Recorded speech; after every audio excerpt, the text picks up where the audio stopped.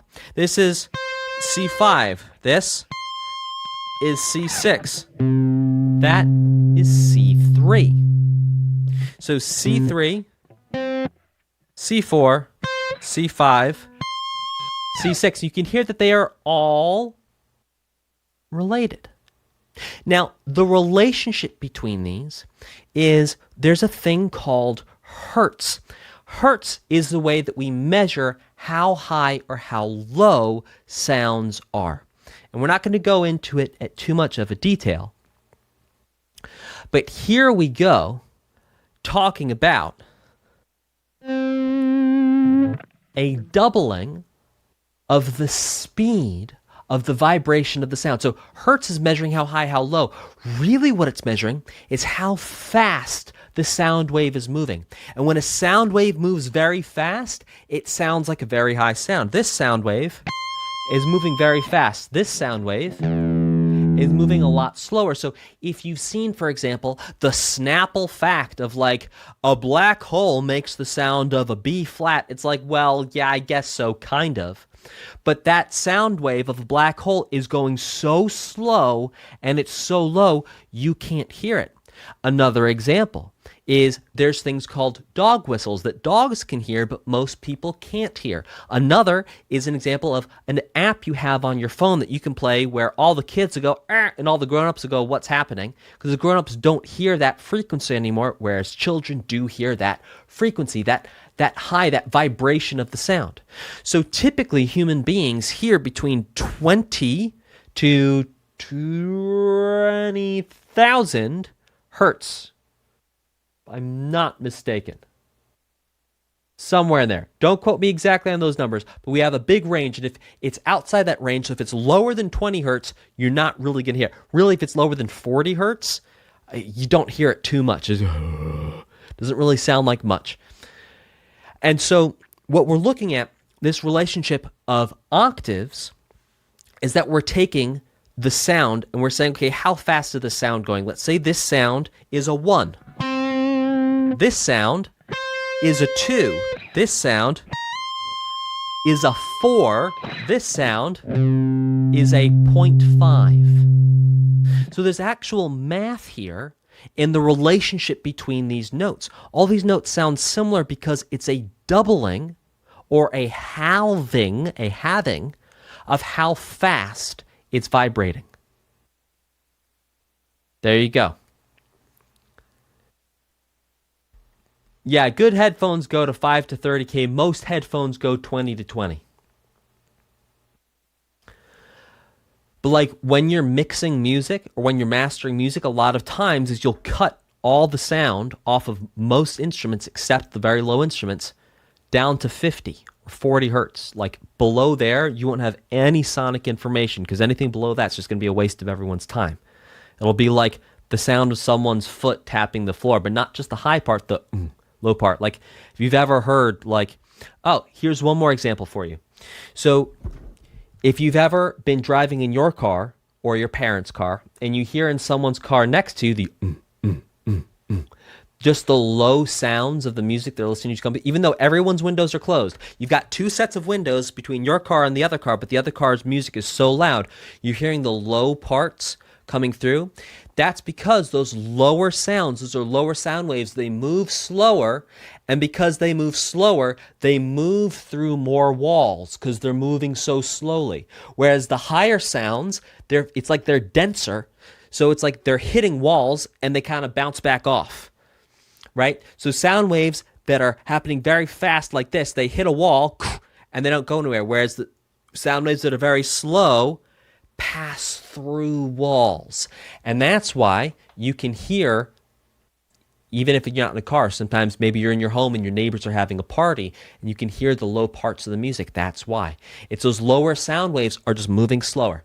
So to summarize, what we're looking at here is the relationship of octaves. And in octaves, it's literally just a doubling as we go higher. So from this C to this C is going twice as fast as this C, and this C, this C is going twice as fast as this C, which is going 4 times as fast as this C. And there you go. And yeah, that's why subwoofers are so annoying for apartment owners. Exactly right. Cool. So that's the relationship. And it's so interesting. The most interesting part to me of all of this is none of the technical stuff. The most interesting part to me is all of you, regardless of the amount of musical training you have, your pattern recognizing brain is picking up and identifying the connection between these sounds that are related to each other by either doubling the speed or halving the speed. That, in my opinion, is the coolest part. You just take someone who knows nothing about music, you play those sounds together, they're like, oh yeah, it makes sense. Like the fact that as animals, as human animals, we're instinctively recognizing that connection there is, I think, the coolest. Okay, let's keep this going with Koopa Castle.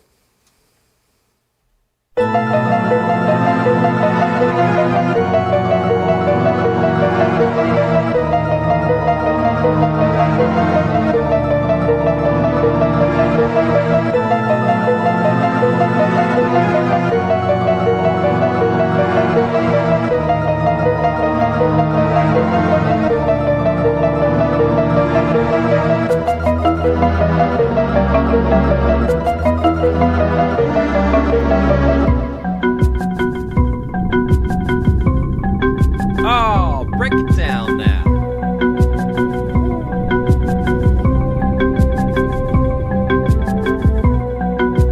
Oh, yes.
Ella le gusta la gasolina.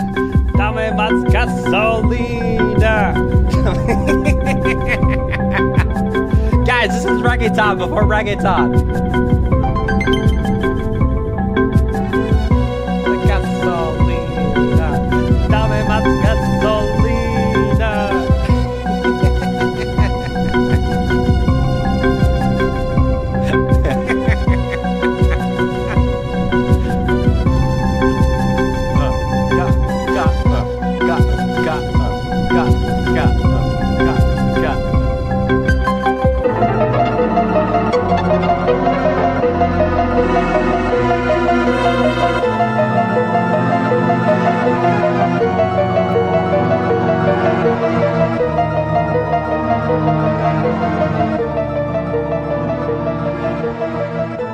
Yeah, Lo siento. Hey, so I don't speak Spanish. So the point that I'm trying to make, though.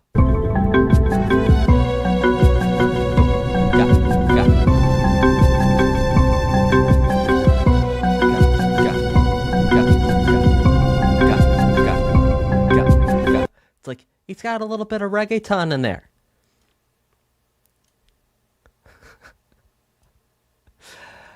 Yeah.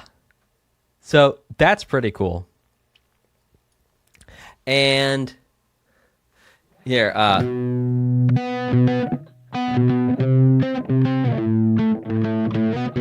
in terms of the notes that are being used here, this is sort of, well, threatening boss sort of area in terms of the notes that are being used. So we have 1, flat 2, flat 7, back to 1. We've heard this in so many OSTs.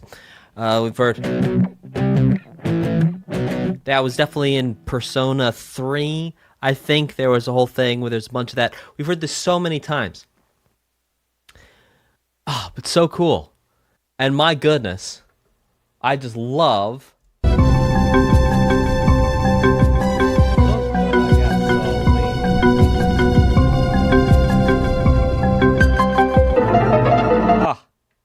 Love it.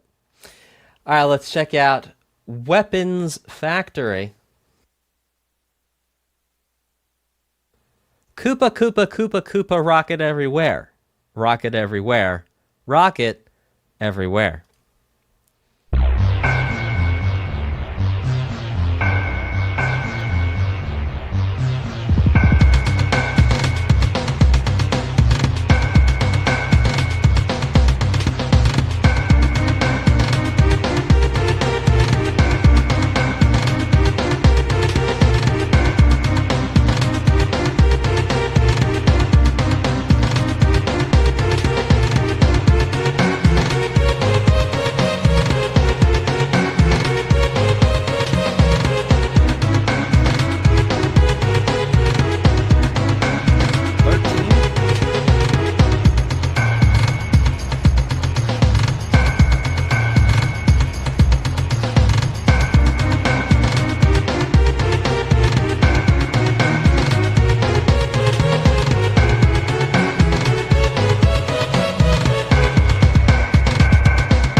We're going to pull us back to the beginning one time.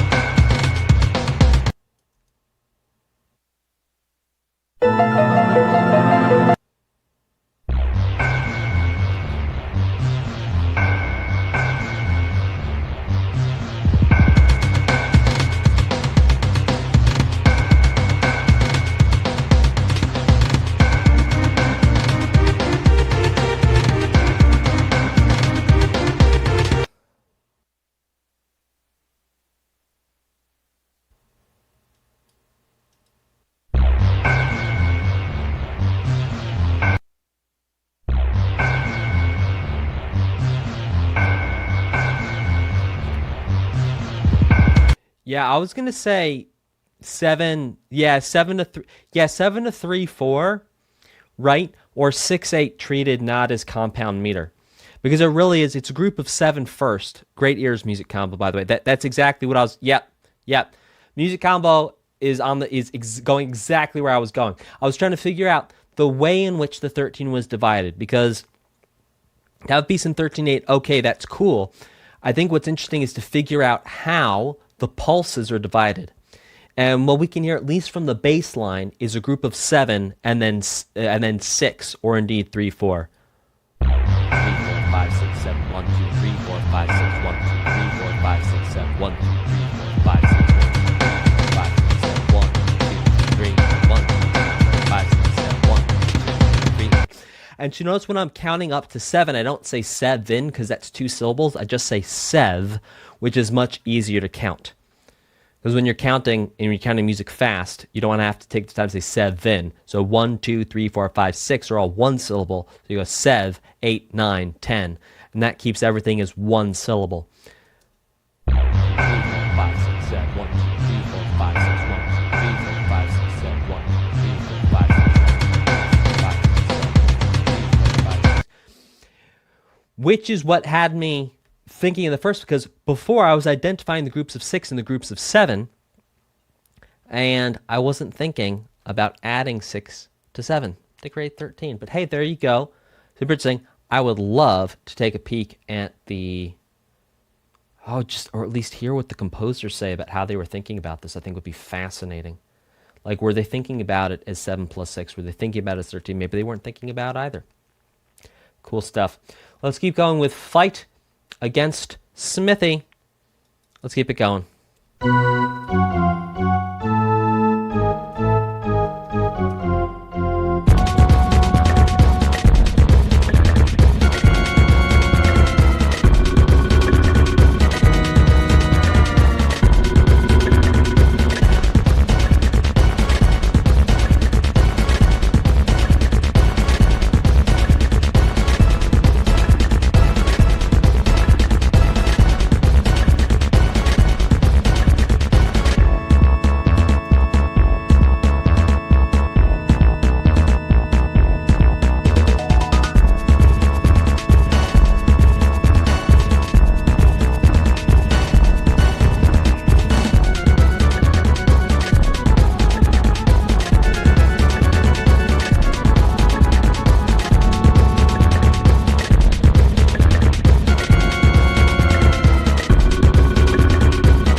So an interesting fight against Smithy.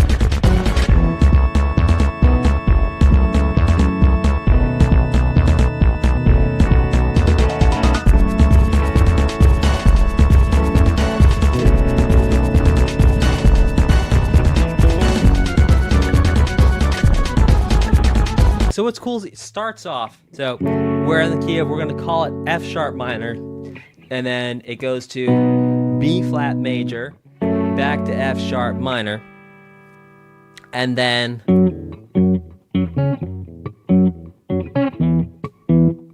it's going from 1, which is F sharp minor, to basically to E, which is flat 7. And then what's really cool is, so right there, that's basically implying Dorian mode, and it is Dorian area. Now, what's fascinating is that it goes all classical and stuff. You can quote me on that.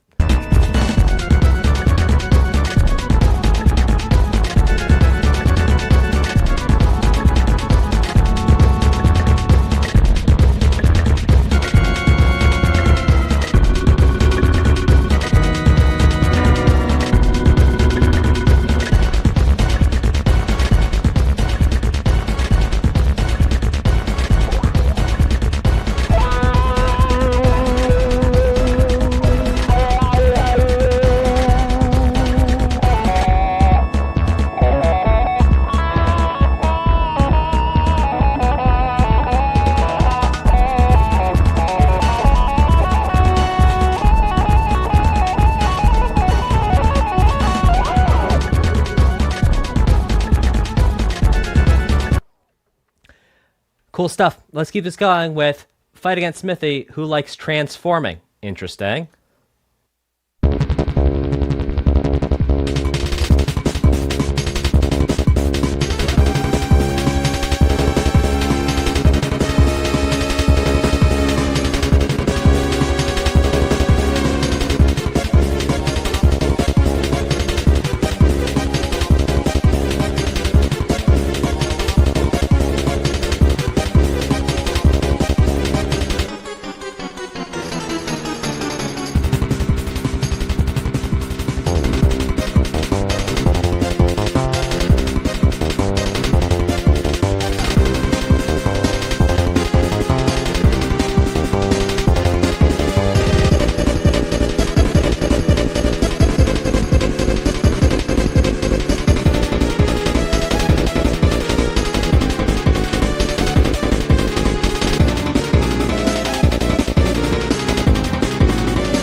Okay, so one interesting thing that I want to point out, a contrast between Fight Against Smithy and then Fight Against Smithy Who Likes Transforming, is that in Fight Against Smithy, well, it feels less ominous. And one of the reasons why it feels less ominous is because of the major 4 chord that's used here, and that's F minor, F sharp minor, excuse me, to B major. It's not very threatening.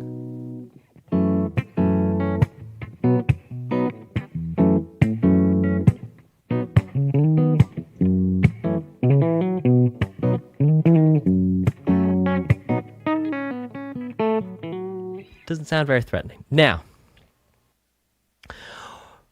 what we hear in Fight Against Smithy is where in changing keys, sure. C minor. But instead of to F major, it's to F minor. Excuse me. Instead of F major, it's to F minor. And so that difference of having the 4 chord be major or minor makes such a difference in terms of the feeling. The feeling of it. And we also have a fantastic discussion going down in the chat about Phase 1 versus Phase 2 in the remake. Beautiful. Godspeed, my chat. All right. Let's check out Goodbye, Geno.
Harmonized in minor.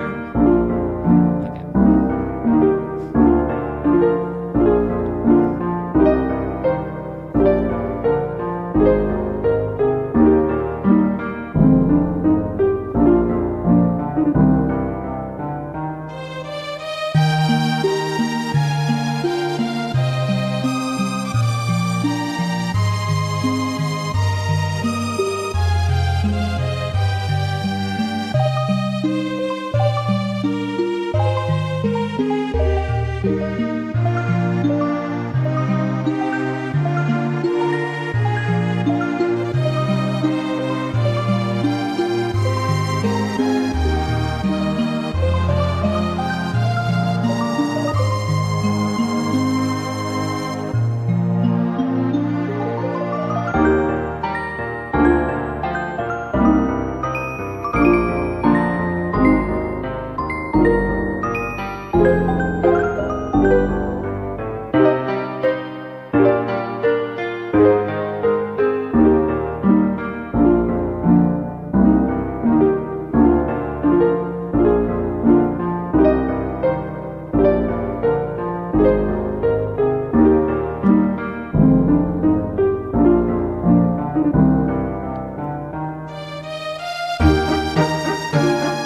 couple interesting things for us to unpack here about Goodbye Geno. This is the beginning. We've heard this before. I believe this was when there was a mushroom star or something or other. F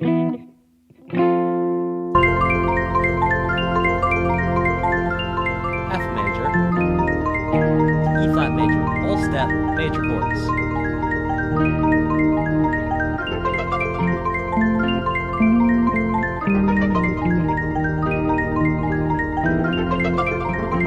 Star Hill theme, thank you guys.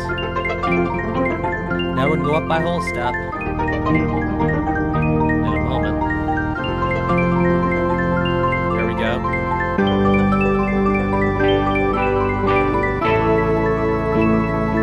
And now we stay here at A.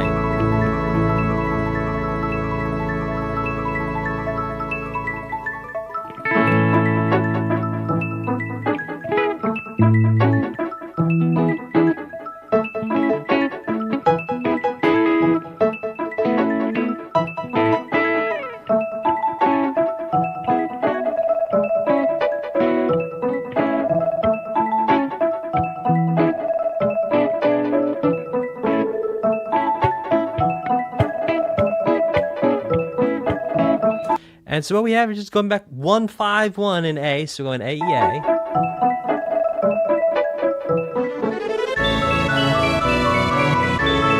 Now here's a whole nother thing, so it's A.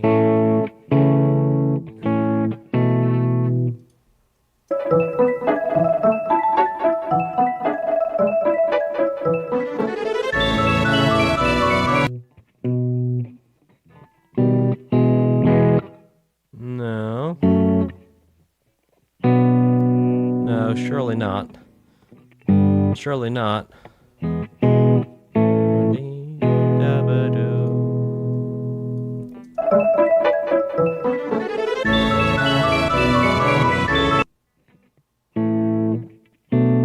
Okay, then it's 2. So I lost my train of thought. So it's like 1, 2, 1 in first inversion, 4, 2, 1, 5.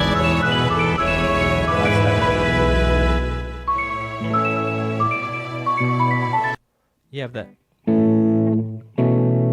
No, it's like it's 1/2.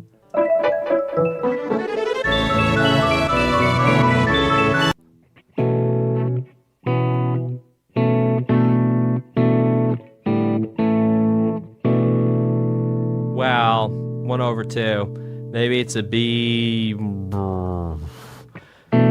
minor 7 add 4? At A sus 4 over B? However you want to call that thing.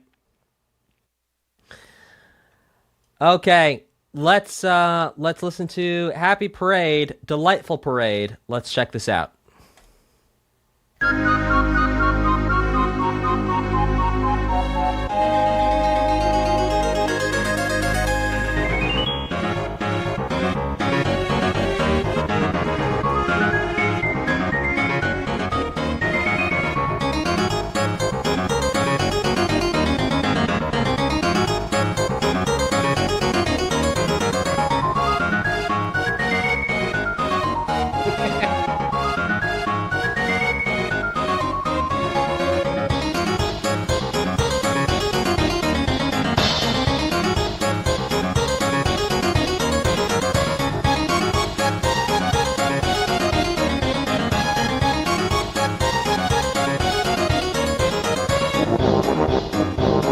Heck yes.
Come on, Glockenspiel.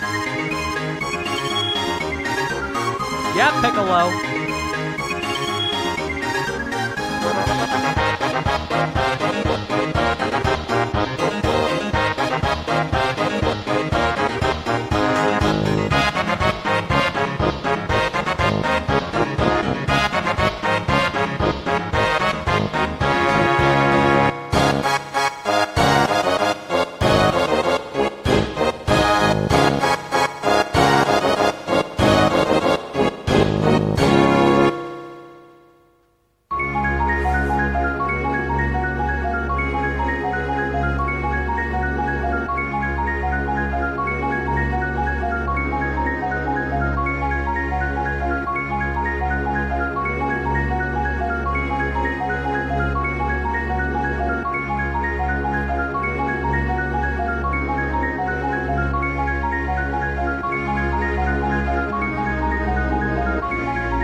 Yes.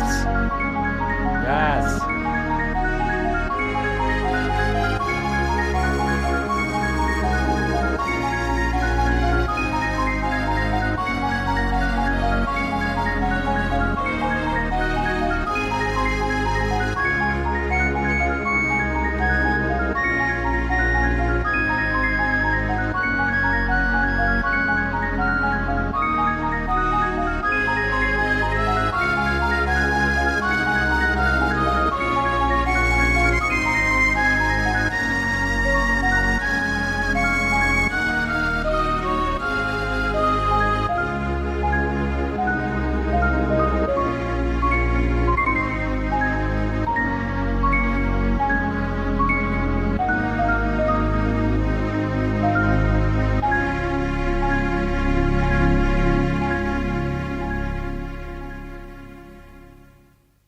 Oh. That surely was beautiful. Hey guys, we have one more to listen to for today, which is called The End. And how fun was it to hear all the different tunes we've heard so far in one, and the happy parade. The delightful parade. Well, we're going to check out the end. Before we get there, please hit like. Please hit subscribe. And please crush that notification bell. I do not run ads while we are live here on the stream, and do not advertise things to you. My one ask that you share this channel with someone you think would enjoy it. Or you share this video with someone you think would enjoy it. All right, let's check out The End. Here we go. Ha!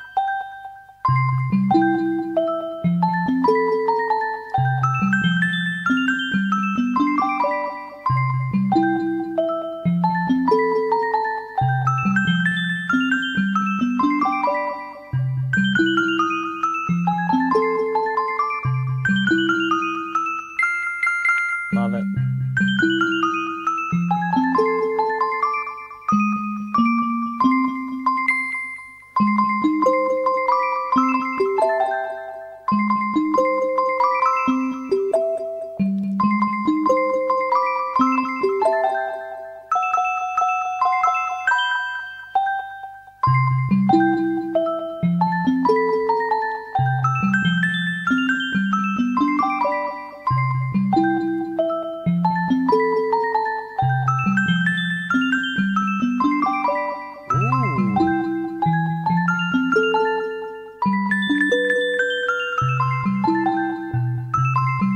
Spicy.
love this arrangement.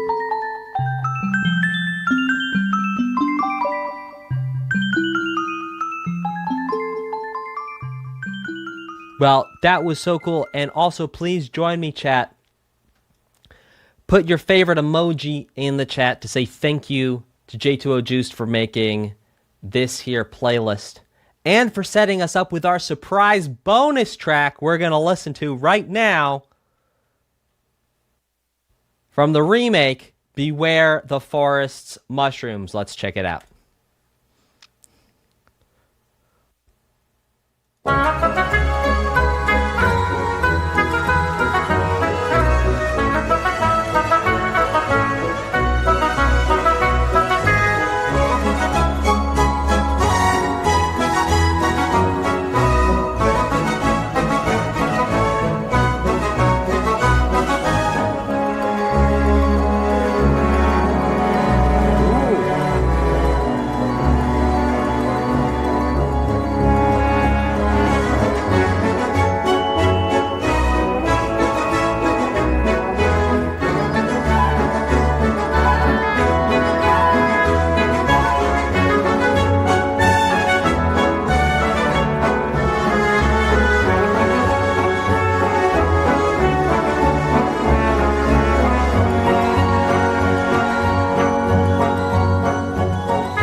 I will tell you, that sounds amazing.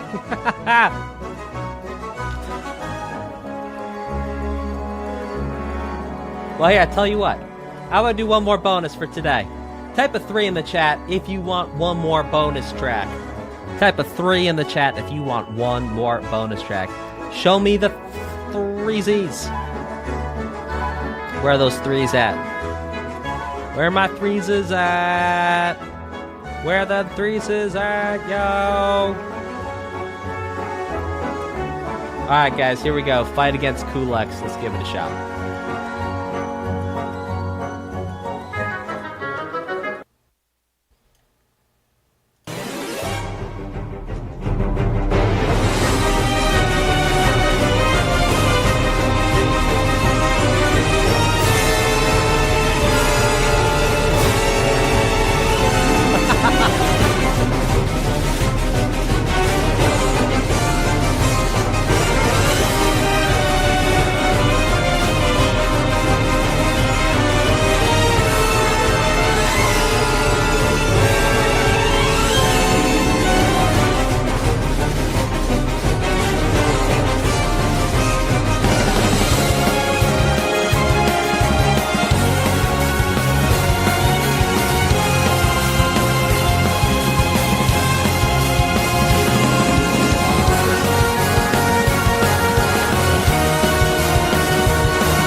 Hey, more content over here, down here, down here. Subscribe. It's up there. It's up there. It's down there. Oh, it's everywhere. More stuff. More stuff. Stuff. Click it. Click it. Click it. Click it. Click it. Click it. There's stuff there. Oh, it's there. It's everywhere. How long are we gonna do this for? I don't know, but it's 20 seconds. Here we go. Click there.